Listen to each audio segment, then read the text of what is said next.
Alors ce sujet il est très important, assez classique certes. En fait il nous interroge sur les limites de la vérité. Là ça concerne tout le monde. Alors certains pensent que la vérité est un bien en soi, et donc on va se poser la question, est-ce vraiment le cas? Parce que c'est plus nuancé que ça, évidemment, on fait de la philosophie.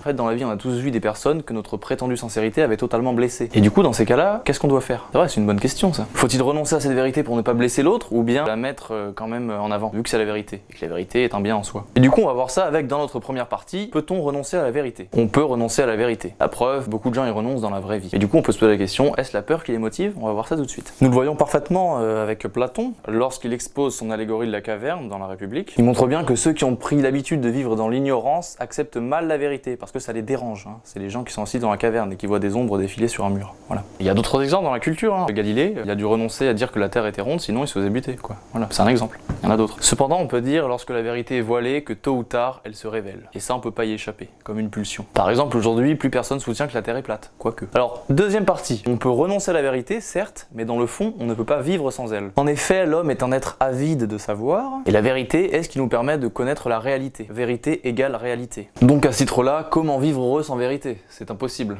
Par exemple, Aristote, dans son Éthique à Nicomaque, il dit même qu'entre la vérité et l'amitié, il choisit la vérité. C'est pour dire, il est borné. Donc il y a clairement qu'un ouvrage à lire. L'Éthique à Nicomaque, c'est l'ouvrage incontournable. Tout le monde le cite, notamment vos professeurs, donc lisez-le. Lisez-le. Il faut pas renoncer à la vérité, mais si parfois elle peut créer du mal, il vaut mieux ne pas la mettre en avant. Toutes ces choses, fallait les mettre sur vos copies. Tous les axes que je dis là, fallait les mettre. J'espère que vous avez mis. J'irai pas corriger, mais je surveille.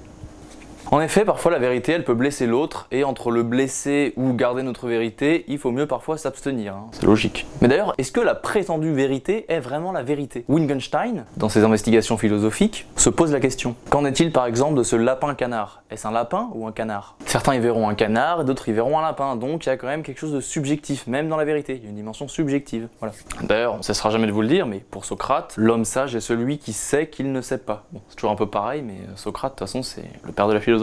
Donc en conclusion, il faut quand même admettre qu'il faut renoncer à la vérité quand elle peut blesser quelqu'un, et que ça sert à rien de la dire. C'est l'erreur et le mensonge qui la précédait qui posaient problème, et pas la vérité en soi. En tous les cas, il faut toujours préférer ce qui porte vers la sagesse, la lumière et le savoir. Voilà. Bon, maintenant je vais vous donner rendez-vous sur studirama.com si vous voulez les résumés détaillés de tous les corrigés de philosophie. Studirama.com. Salut!